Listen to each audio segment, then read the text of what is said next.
All right, so looking at number 6 on chapter 19. So this is a Friedel-Crafts Alkylation. So alkylation means we're going to make a carbon-carbon bond, but not a carbonyl bond, right? So the big difference here is we got to worry about what? What do we have to worry about for these ones? Rearrangements and carbocation rearrangements, essentially, right? So the first step in all of these, right? So there is a benzene ring, but we're not worried about that yet, right? The first part in all these, first thing we're doing is generating our super electrophile, right? So the piece we have here is this. We have AlCl3, right? Number your carbons. All right, so let's number our carbons. 1, 2, 3, 4, 6, 7. Right. First step, lone pairs on the chlorine are going to attack the aluminum, kick out of chlorine. All right.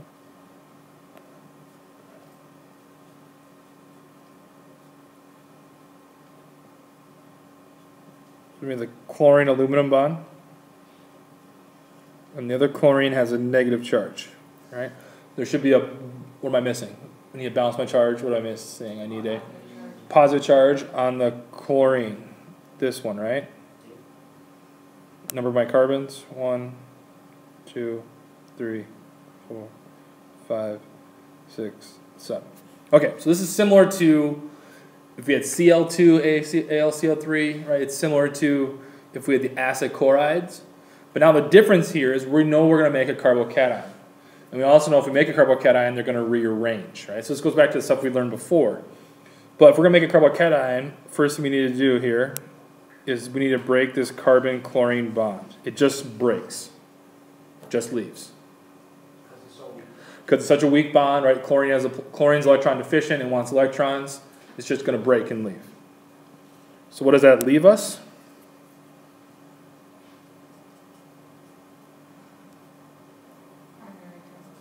It leaves us with a primary carbocation, that's right.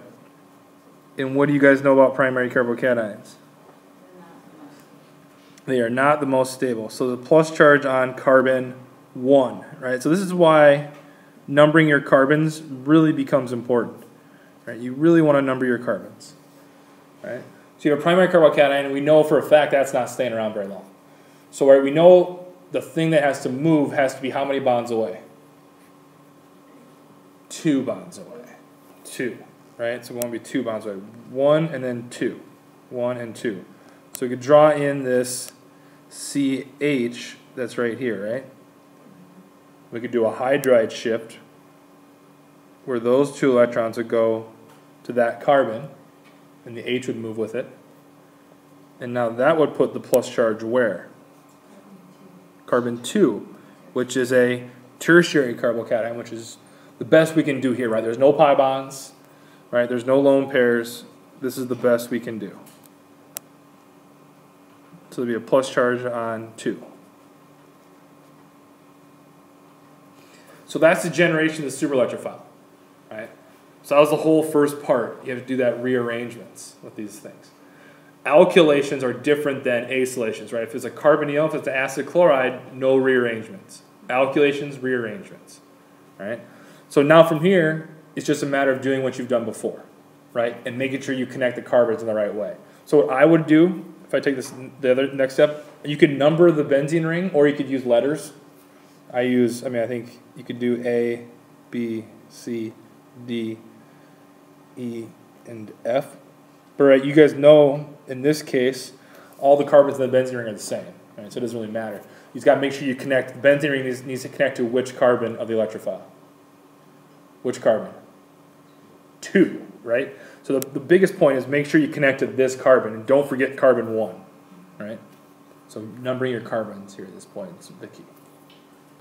So what does the product look like? So if this is my electrophile, I know this carbon 2 is going to be, let's say it attaches to carbon C, right? Because this bond is going to attack, we'll make a sigma complex in there. So the final product should look like this. You should draw the mechanism out for yourself. But the final product should look like this, where we substitute an H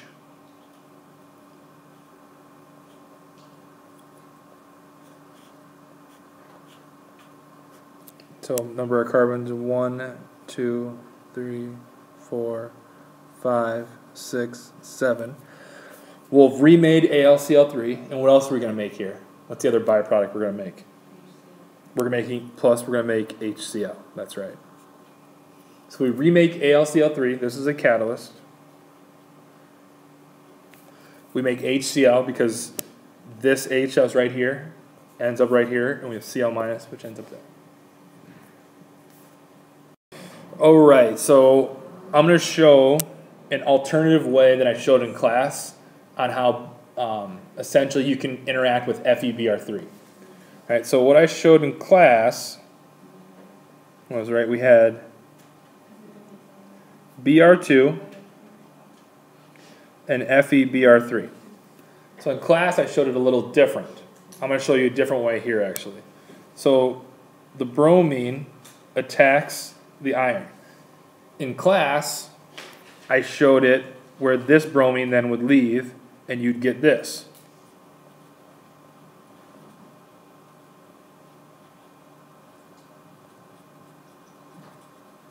So this is what I showed in class. Okay?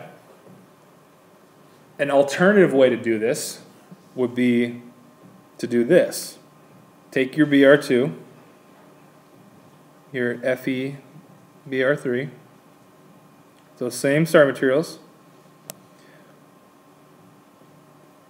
but not break that other bond. Because iron's a metal, it can have more than 3 bonds. And the way this would look would be like this, right? So again, the same rules apply. Do we balance our charges? Always have to. So in this case, bromine still has a plus charge, right? Because it gave up electrons.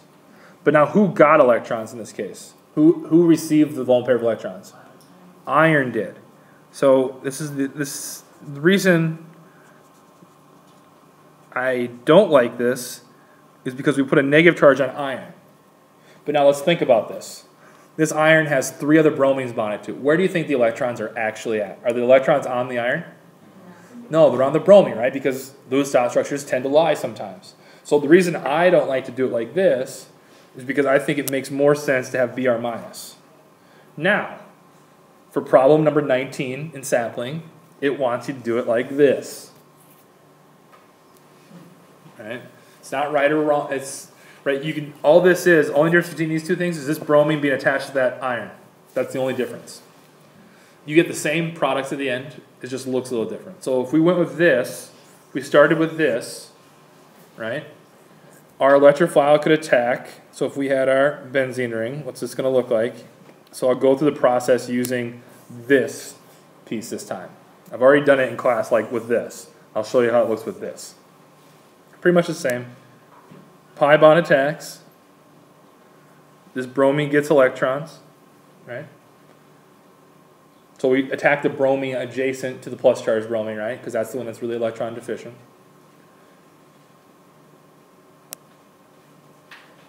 We form our first sigma complex, right? So there'd be a bromine here. There'd be a plus charge here. We should number our carbons. 1, 2, 3, 4, 5, 6. 1, 2, 3, 4, 5, 6. Right? So what else is there to balance our charge out, right? What else do we have? We still have floating around the Fe with how many bromines around it? 4.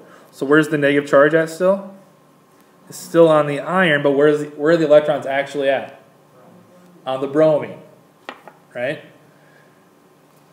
Right? So even though we draw the negative charge on the iron, the electron density is still on the bromine. Now, what kind of reactions are these overall? In the end of the day, what are we doing? What kind of reactions? And what are we substituting out here? What's actually being moved? H is being substituted with a Br. So which H do we need to get rid of? Which carbon is the H on that we need to get rid of? Carbon 1. Everybody see that? So let's draw that H in. Good.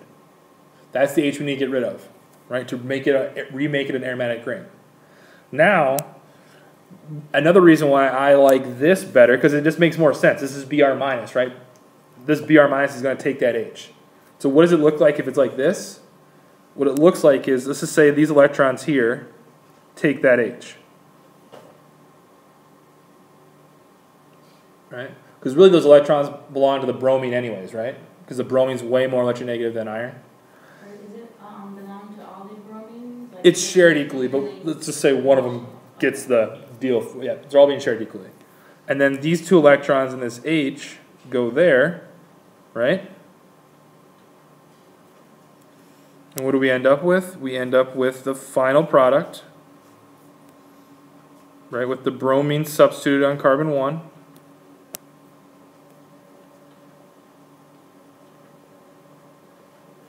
We also end up with HBr, right?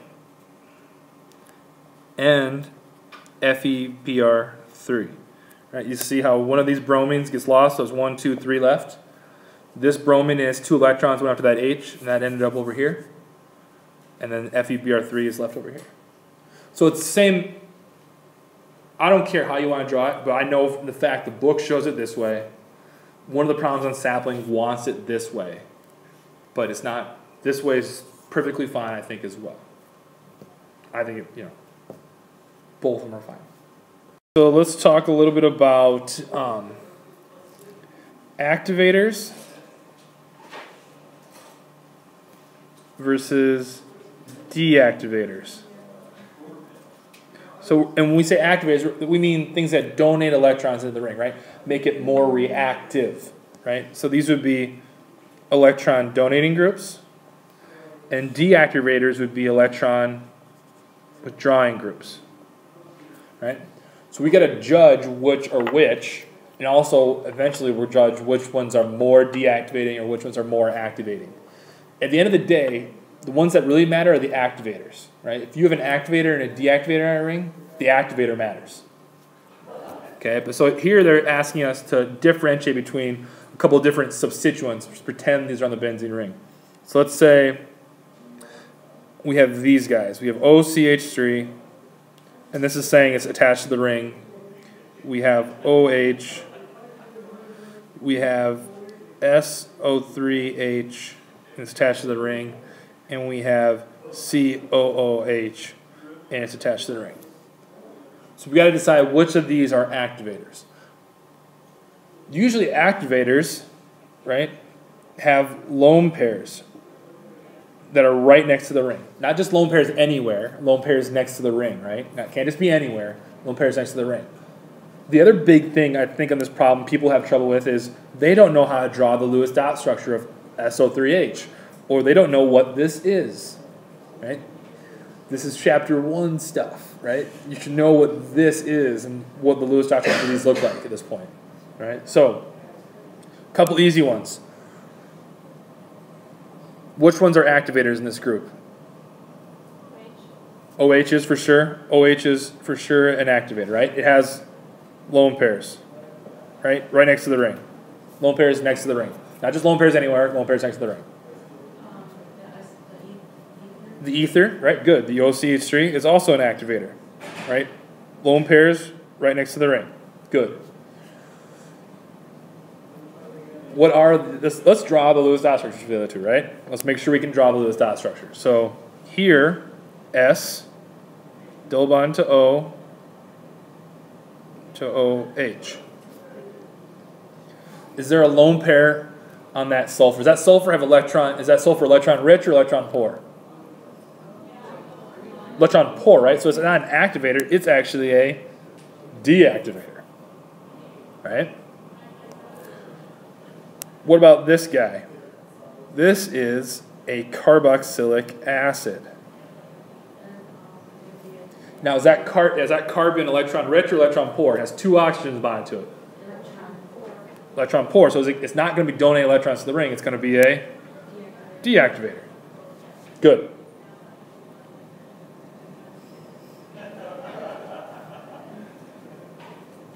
So that's where my thinking of double bonds make it a deactivator. no, so you gotta be kind of careful. So it's easier to identify it if it's delta plus.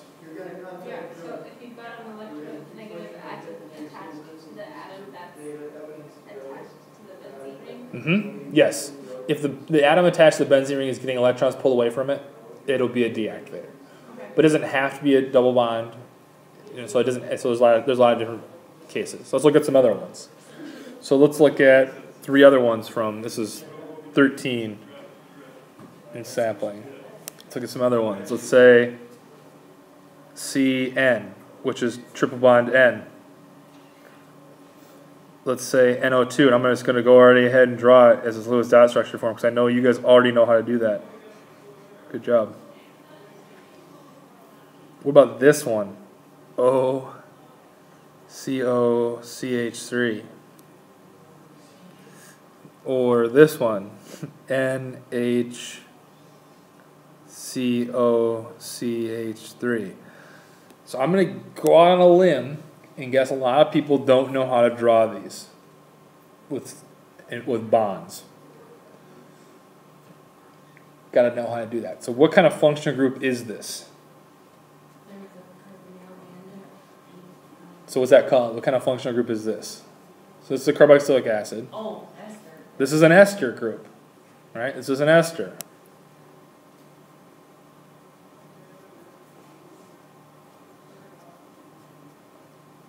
Right, that's an ester. This oxygen is this oxygen. This carbon is that carbon of the carbonyl. O, CH3. What kind of group is this? Amide, very good. NH.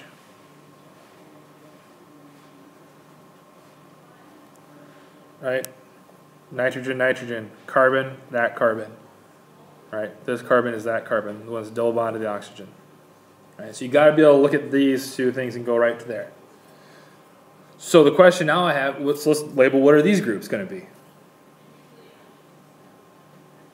What is a nitrile going to be? It's going to be electron donating, electron withdrawing. Electron withdrawing. I think it's electron withdrawing, right? Well, how do I know that? Well, I know it doesn't have lone pairs. That's the first clue. Also, this carbon is triple bonded 3 times to nitrogen. Which one's more electronegative, carbon or nitrogen? So this carbon is probably pretty delta plus, right? Maybe it's not, right? It's maybe not a huge deactivator, but right, maybe it's not as bad as this, but it's still not an activator.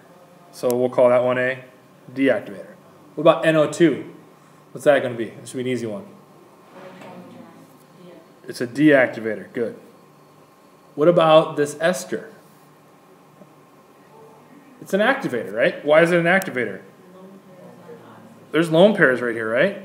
Now be careful because these lone pairs are doing resonance also this way, right? So is this going to be what's a better activator? This ester or this ether, do you think? Ether or ester? The ether will be, right? Because this ester has another resonance structure it's competing with. All right? What about this amide? What's it going to be? Also an activator, right? It has a lone pair. Now this nitrogen, right? So this is an even better question. Which one do you think is better, an activator, an ester or an amide?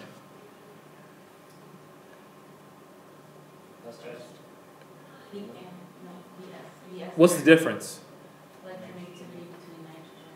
Electronegativity between nitrogen and oxygen. Which one's more electronegative? Which one's less likely to donate electrons? So this might be a slightly better activator. But this but the 2 lone pairs, it's not a matter of number. It's more a matter of how tightly you want to hold them. All right, so these would all be activators and deactivators. But now these activators are nowhere near as good as these activators, all right? Because these guys have a second resonance form going the other way.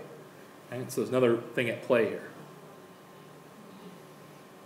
And you could probably guess nitro is probably a stronger deactivator than benzoic acid, right? Because this has a full plus charge. So start thinking about ranking these things and think about how they do things. Now, makes sense. Activators, deactivators. I mean, it's going to take some practice looking at these over. Okay. So now that if we can take the time to label things as activators or deactivators, right? That first step. The next thing we need to look at is, okay, depending on what substituent we have on the benzene ring, where will the electrophile add, right? So let's think about, before we run the reaction, let's say if we have chlorine, where will the electrophile add, right? So we have options. It could either add ortho, meta, or para, right? And the way to figure out where the electrophile will add is we do resonance structures of the starting material. We can do resonance structures of the starting material. We'll also do more sigma complexes and look at that, but first thing we're going to do is look at resonance structures of the starting material. That'll help us understand, right, which of these carbons is most electron rich and most likely to get the electrophile on it, or which of these carbons is the least delta plus and most likely to get it. So let's do chlorine for an example. So now, here's the million-dollar question. Chlorine, is it an activator or is it a deactivator?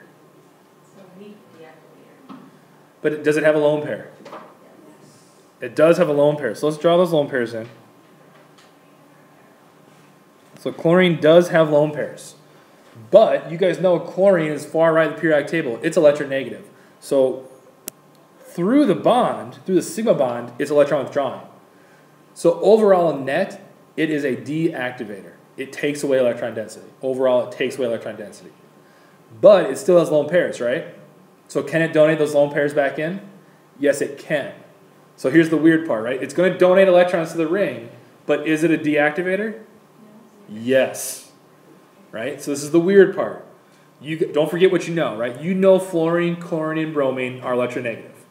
So you should see them and immediately say deactivator. But can they donate a lone pair? Yes. So let's show them donating a lone pair and see where the negative charge ends up. Electrons come in. Let's label 1, 2, 3, 4, 5, 6. Electrons go there. Resonance arrow. Where should there be a negative charge now? Who got electrons? Carbon. What number? Let's see. Let's see who has the negative charge. Carbon 6, I think, should have the negative charge. Let's fill in what didn't change. That didn't change. I think carbon 6 should have a negative charge. So we'll say 1, 2, 3, 4, 5, 6. Should there be a plus charge somewhere to balance my charge? Or who should have a plus charge? Chlorine should have a plus charge. You're good. So, what does this resonance structure tell us? So if chlorine or fluorine or bromine or for that matter anything with lone pairs, right? Where is there going to be a negative charge at? On which carbon? Ortho, meta, or para? Ortho. So where will electrophiles add? Ortho, right? We put electron density at carbon 6. That's the ortho carbon. Yep, and we'll keep going around the ring, right? So first we know for sure ortho, these carbon 6 for sure, right? Because the ring, what's the nucleophile in all these reactions? What's the nucleophile? The pi bond of the benzene ring, the aromatic system. It's always the aromatic system that's the nucleophile, right? So we're trying to figure out which of these carbons is the best nucleophile. Because once I know which carbon is the best nucleophile, that's where the electrophiles will add, right? So chlorine, or anything else for that matter, anything with lone pairs next to the ring, they're going to direct the electrophile to go ortho for sure. We've proven that. So it'll go ortho. Let's see if it goes let's keep moving it around the ring. More electrons move. Now where is there a negative charge at? Carbon 4.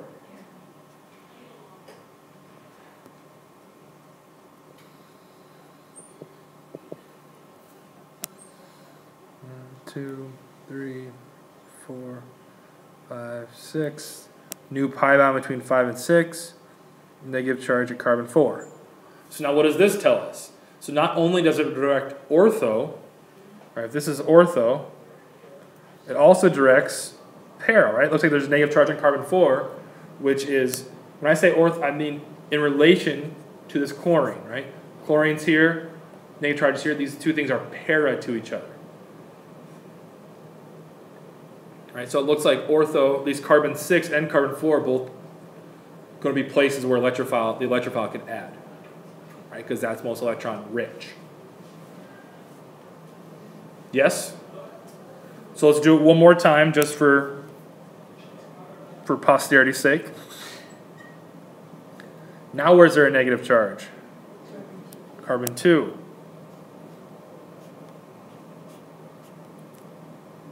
Pi bond, Cl, lone pairs, plus charge, negative charge here, number my carbons, 1, 2, 3, 4, 5, 6.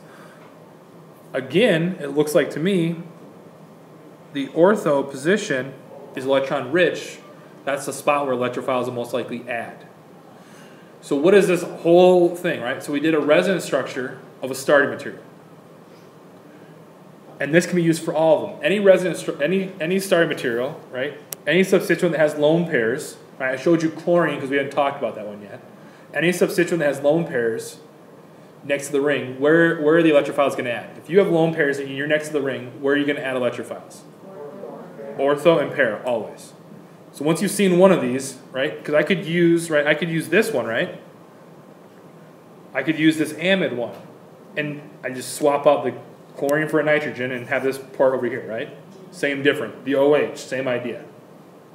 So anytime there's lone pairs right next to the ring, the electrophiles will add ortho and para.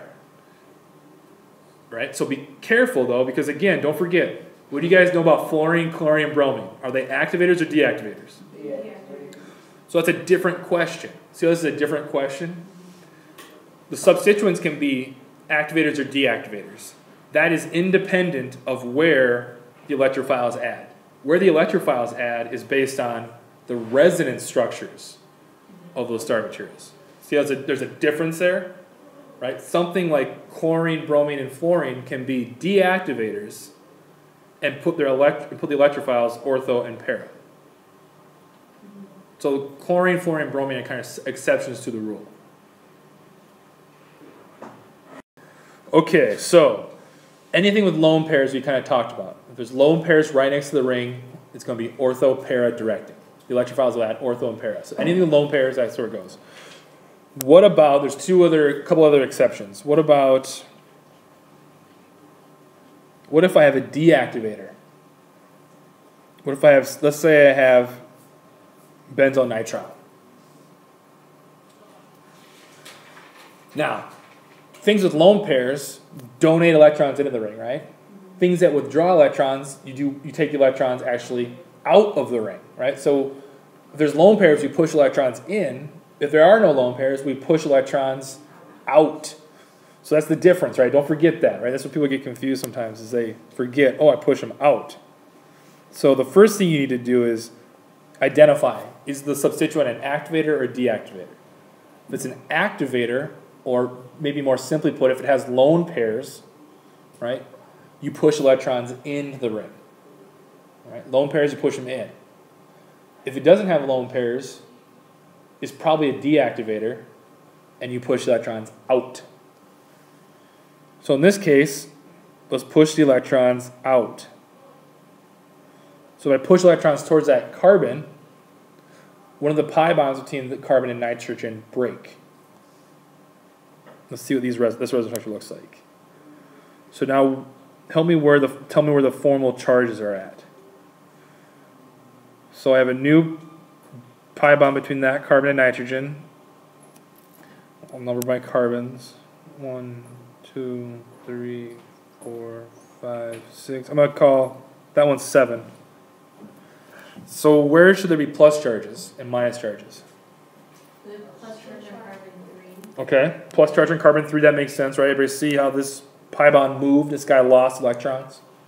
So a plus charge on carbon 3, I'm with you. And a negative charge on the nitrogen. And a negative charge on the nitrogen. Remember, see how the nitrogen got electrons here at the end of the day? Good. So where is there a plus charge at? What position? Ortho, meta, or para? Meta. Right now? Ortho has a plus charge. So again, in the electrophilic aromatic substitution, what is the nucleophile? pi bonds are the aromatic system. So if I have a plus charge on carbon 3, will that carbon ever be a good nucleophile? It has a plus charge, right? That's not a good nucleophile, right? Okay, so let's draw another resonance structure. Let's break this bond and move it there. Now where is there going to be a plus charge? And what hasn't changed? So this hasn't changed.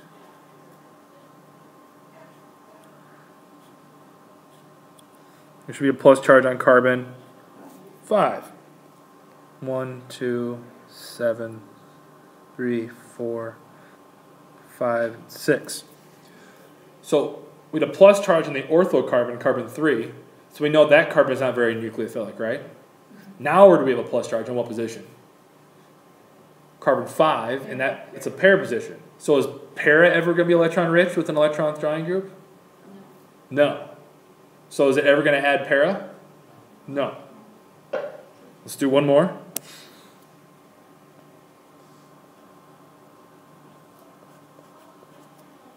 Just to complete the whole cycle here, the whole kit and caboodle.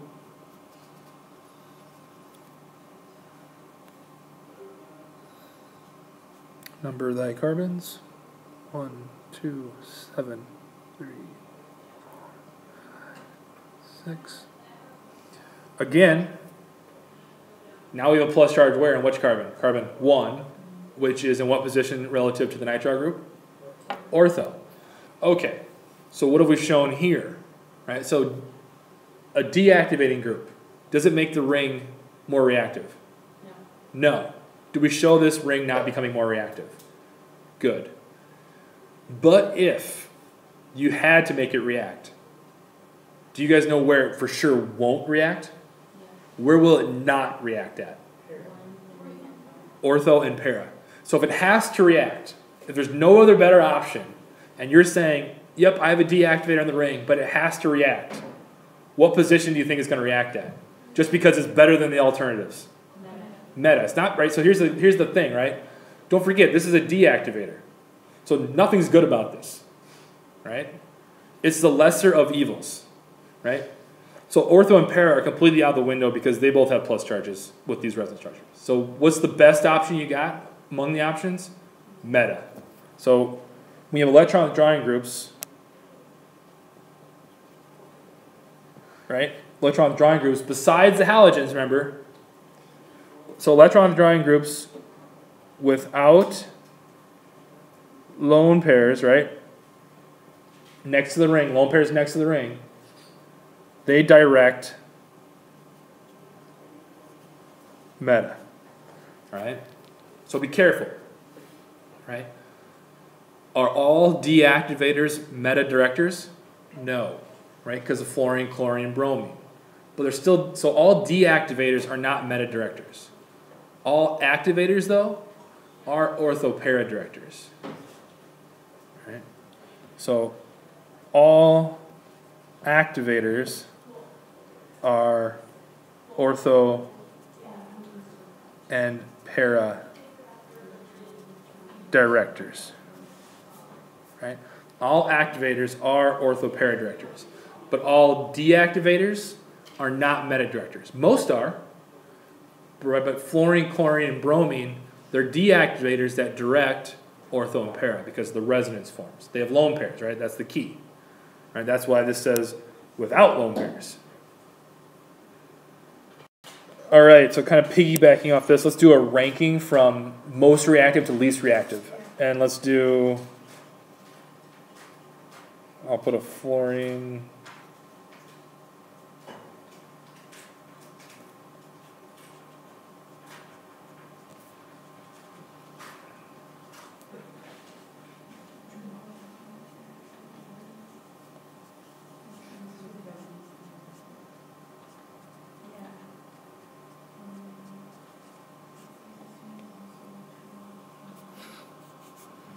Just good old benzene.